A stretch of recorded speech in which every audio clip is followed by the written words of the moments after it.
રોજ સવારે અને સાંજે સંધ્યા સમયે દેવી કવચનો પાઠ કરો અથવા સાંભળો. દેવી કવચ સાંભળતા પહેલાં કોમેન્ટમાં તમારી કુળદેવીનું નામ જરૂરથી લખવું અને વિડીયોના અંત સુધી જોડાયેલા રહેવું અને પૂરેપૂરો દેવી કવચનો પાઠ સાંભળવો. હવે આપણે દેવી કવચનો પાઠ શરૂ કરીશું. ઓમ ચંડિકા દેવીને નમસ્કાર. માર્કંડેયજીએ કહ્યું, હે પિતામહ, જે આ સંસારમાં પરમ ગોપનીય અને મનુષ્યનું બધી રીતે રક્ષણ કરનારું છે અને જેને તમે અત્યાર સુધી બીજા કોઈ સામે પ્રગટ ન કર્યું હોય એવું કોઈ સાધન મને કહી બતાવો. બ્રહ્માજી બોલ્યા, હે બ્રાહ્મણ, એવું સાધન તો એકમાત્ર દેવીનું કવચ જ છે, જે ગોપનીય કરતાં પણ પરમ ગોપનીય, પવિત્ર તથા બધા પ્રાણીઓ ઉપર ઉપકાર કરનારું છે. હે મહામુનિ, તે તમે ધ્યાનથી સાંભળો. દેવીની 9 મૂર્તિઓ છે. તેમને નવદુર્ગા કહે છે. તેમના અલગ અલગ નામો બતાવવામાં આવે છે. પહેલું નામ શૈલપુત્રી છે, બીજું નામ બ્રહ્મચારિણી છે, ત્રીજું ચંદ્રઘંટાના નામે પ્રસિદ્ધ છે, ચોથી મૂર્તિને કુષ્માંડા કહે છે, પાંચમી દુર્ગાનું નામ સ્કંદ માતા છે, છઠ્ઠી દુર્ગાનું નામ કાત્યાયની છે, સાતમું સ્વરૂપ એટલે કાલરાત્રિ, આઠમું સ્વરૂપ એટલે મહાગૌરી અને નવમી દુર્ગા એટલે સિદ્ધિદાત્રી. આ બધા નામ વેદ ભગવાન દ્વારા કહેવાયા છે.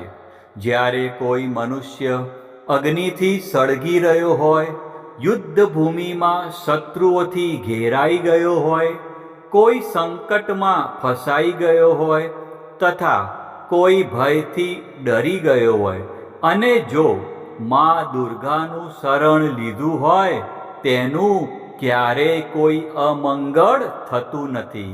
યુદ્ધના સમયે મુશ્કેલી હોવા છતાં પણ તેને કોઈ વિપત્તિ ઉદ્ભવતી નથી. તેને શોક, દુઃખ અને ભય પ્રાપ્ત થતા નથી. જેમણે દેવીનું ભક્તિપૂર્વક સ્મરણ કર્યું છે તેમનો અભ્યુદય નક્કી છે.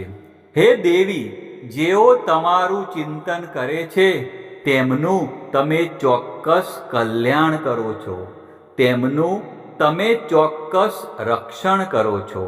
ચામુંડા દેવી પ્રેત ઉપર આરૂઢ થયેલા હોય છે અને વારાહી દેવી પાડા પર સવારી કરે છે. ઐન્દ્રી દેવીનું વાહન ઐરાવત હાથી છે.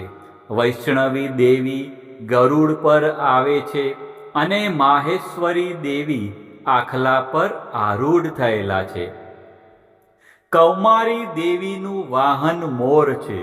વિષ્ણુપ્રિય લક્ષ્મી કમળ પર વિરાજમાન છે અને તેમના હાથમાં લાલ કમળ છે.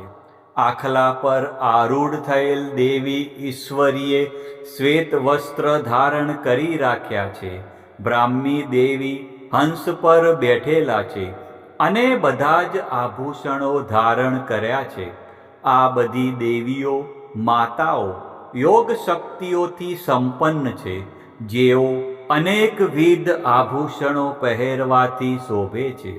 તેમણે અનેક રત્નો ધારણ કર્યા છે, ક્રોધથી ભરેલી છે અને ભક્તોનું રક્ષણ કરવા રથમાં બેઠેલી છે. આ બધી દેવીઓના હાથમાં શંખ, ચક્ર, ગદા, શક્તિ, હળ, મૂસળ, ખેટક, તોમર, કુહાડી, દોરડું, કુંત, ત્રિશૂળ અને ઉત્તમ પ્રકારના ધનુષ્ય ધારણ કરેલા છે. દૈત્યોના શરીરનો નાશ કરવો અને ભક્તોને અભયદાન આપવું, દેવતાઓનું હિત કરવું એ તેમના શસ્ત્ર ધારણનો ઉદ્દેશ છે. મહારૌદ્ર રૂપ, અત્યંત ઘોર પરાક્રમી, મહાબલી અને મહા ઉત્સાહયુક્ત હે દેવી, તમે મહાન ભયનો નાશ કરનારા છો. તમને મારા નમસ્કાર છે. તમારી સામે જોવું પણ મુશ્કેલ છે. શત્રુઓનો ભય વધારનારા હે જગદંબિકા દેવી, મારું રક્ષણ કરો. પૂર્વ દિશામાં ઐન્દ્રી શક્તિ મારું રક્ષણ કરે, અગ્નિ ખૂણામાં અગ્નિ શક્તિ, દક્ષિણ દિશામાં વારાહી દેવી અને નૈઋત્ય ખૂણામાં ખગધારિણી દેવી મારું રક્ષણ કરો. પશ્ચિમ દિશામાં વારુણી દેવી અને વાયવ્ય ખૂણામાં હરણ પર સવારી કરનારા દેવી મારું રક્ષણ કરો. ઉત્તર દિશામાં કુમારી દેવી અને ઈશાન ખૂણામાં શૂલધારિણી દેવી મારું રક્ષણ કરો. હે બ્રહ્માણી દેવી, તમે ઉપરની બાજુએ મારું રક્ષણ કરો. હે વૈષ્ણવી દેવી, તમે નીચેની બાજુએ મારું રક્ષણ કરો. આ જ પ્રમાણે શબ જેનું વાહન છે તે ચામુંડા દેવી, દસે દિશાઓમાં મારું રક્ષણ કરો. જયા દેવી આગળની બાજુએ અને વિજયા દેવી પાછળની બાજુએ મારું રક્ષણ કરે. ડાબા ભાગે અજિતા દેવી અને જમણા ભાગે અપરાજિતા દેવી મારું રક્ષણ કરો.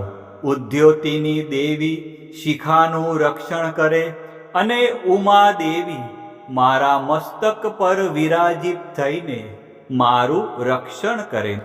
માલાધરી દેવી મારા કપાળનું અને યશસ્વિની દેવી મારી ભમરોનું રક્ષણ કરે. ત્રિનેત્રા દેવી ભમરોના મધ્ય ભાગનું અને યમઘંટા દેવી નાસિકાઓનું રક્ષણ કરે. શંખિની દેવી બંને આંખોના મધ્ય ભાગનું રક્ષણ કરે અને દ્વારવાસીની દેવી કાનોનું રક્ષણ કરે. કાલિકા દેવી ગાલોનું તથા સાંકરી દેવી કાનોના મૂળ ભાગોની રક્ષા કરે. સુગંધા દેવી નાસિકાઓની અને ચર્ચિકા દેવી ઉપરના હોઠનું રક્ષણ કરે.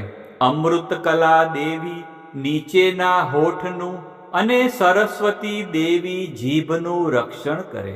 કૌમારી દેવી મારા દાંતનું અને ચંડિકા દેવી કંઠ ભાગનું રક્ષણ કરે. ચિત્રઘંટા દેવી ગળાની ઘંટિકાનું અને મહામાયા દેવી તાળવાનું રક્ષણ કરે. કામાક્ષી દેવી દાઢીનું અને સર્વ મંગલા દેવી મારી વાણીનું રક્ષણ કરે. નીલગ્રીવા દેવી કંઠના બહારના ભાગનું અને અન્ન નલિકાનું કૌબેરી દેવી રક્ષણ કરે. ખગીની દેવી બંને ખભાઓનું અને વ્રજધારિણી દેવી મારા બંને બાહુઓનું રક્ષણ કરે. દંડિની દેવી બંને હાથોનું અને અંબિકા દેવી આંગળીઓનું રક્ષણ કરે. સુલેશ્વરી દેવી નખોનું રક્ષણ કરે અને કુલેશ્વરી દેવી કુખ અને પેટનું રક્ષણ કરે. મહાદેવી બંને સ્તનોનું અને શોક વિનાશીની દેવી મારા મનનું રક્ષણ કરે. લલિતા દેવી મારા હૃદયનું અને શૂલધારિણી દેવી ઉદરનું રક્ષણ કરે. કામિની દેવી નાભીનું અને ગુહેશ્વરી દેવી ગુહ ભાગનું રક્ષણ કરે. પૂતના દેવી અને કામિકા દેવી લિંગનું અને પાડાને વાહન બનાવનાર દેવી ગુદાનું રક્ષણ કરે. ભગવતી દેવી કટી પ્રદેશનું અને ઘૂંટણોની રક્ષા વિંધ્યવાસીની દેવી કરે.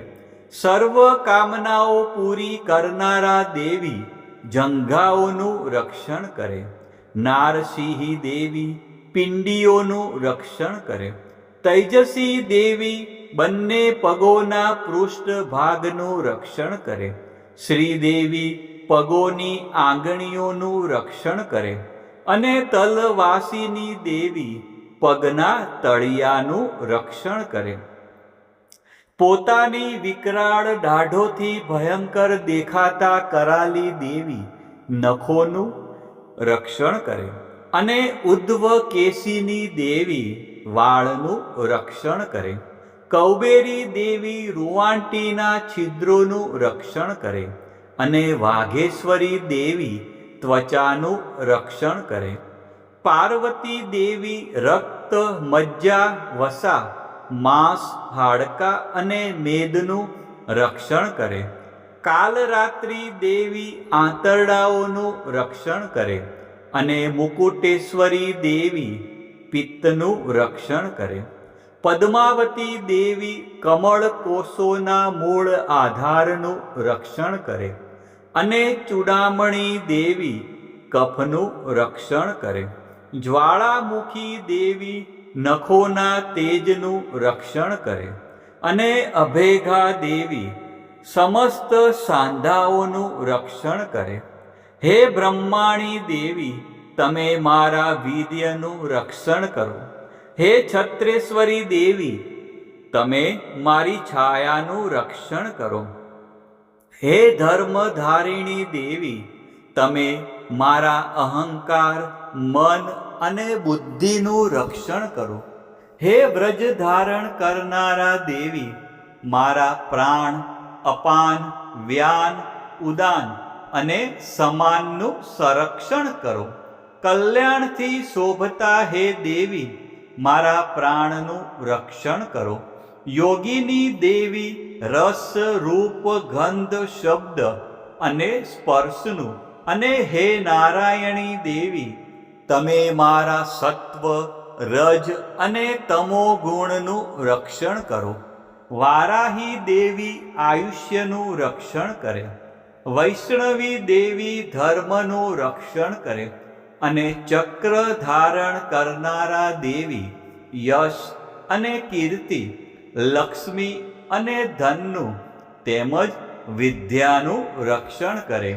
હે ઇન્દ્રાણી દેવી, તમે ગોત્રનું રક્ષણ કરો. હે ભૈરવી દેવી, તમે મારી પત્નીનું રક્ષણ કરો.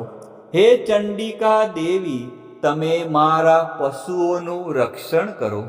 હે મહાલક્ષ્મી દેવી, તમે મારા પુત્રોનું, સંતાનોનું રક્ષણ કરો.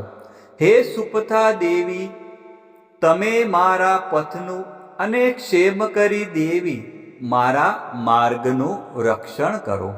હે મહાલક્ષ્મી દેવી, રાજદ્વારી કાર્યોમાં મારું રક્ષણ કરો તથા સર્વ બાજુએ રહેલા વિજયા દેવી, ચારે બાજુ રહીને મારું રક્ષણ કરો. હે દેવી, જે સ્થાન દેવી કવચમાં કહેવાયું નથી અને તેથી રક્ષણ વિનાનું છે, તે બધા સ્થાનો તમારા વડે સુરક્ષિત થાય, કારણ કે તમે વિજયશાલિની અને પાપનાશીની છો. જો મનુષ્ય પોતાના શરીરનું ભલું ઈચ્છતો હોય તો તેણે દેવી કવચનો પાઠ કર્યા વિના એક ડગલું પણ ભરવું નહીં. દેવી કવચનો પાઠ કરીને જ યાત્રા કરવી. દેવી કવચના પાઠથી બધી બાજુથી સુરક્ષિત થયેલો મનુષ્ય જ્યાં જ્યાં જાય છે ત્યાં ત્યાં તેને ધન લાભ થાય છે તથા સઘળી કામનાઓ પર વિજય પ્રાપ્ત થાય છે. તે જે અભિષ્ટ વસ્તુનું ચિંતન કરે છે તેને તે અચૂકપણે પ્રાપ્ત કરી લે છે. તે મનુષ્ય આ પૃથ્વી ઉપર અતુલ ઐશ્વર્યને પામે છે. દેવી કવચથી રક્ષાયેલો મનુષ્ય નિર્ભય થઈ જાય છે. યુદ્ધમાં તેમનો પરાજય થતો નથી તથા તે ત્રણેય લોકમાં પૂજનીય બને છે. આ દેવી કવચ દેવતાઓને પણ દુર્લભ છે. જે આ દેવી કવચનો દરરોજ સવારે, બપોરે અને સાંજે સંધ્યા સમયે શ્રદ્ધાપૂર્વક પાઠ કરે છે તેની દૈવી કલા પ્રાપ્ત થાય છે તથા તે ત્રણેય લોકમાં પરાજિત થતો નથી. એટલું જ નહીં, તે અપમૃત્યુથી રહિત થઈને 100 કરતાં પણ વધુ વર્ષ જીવે છે.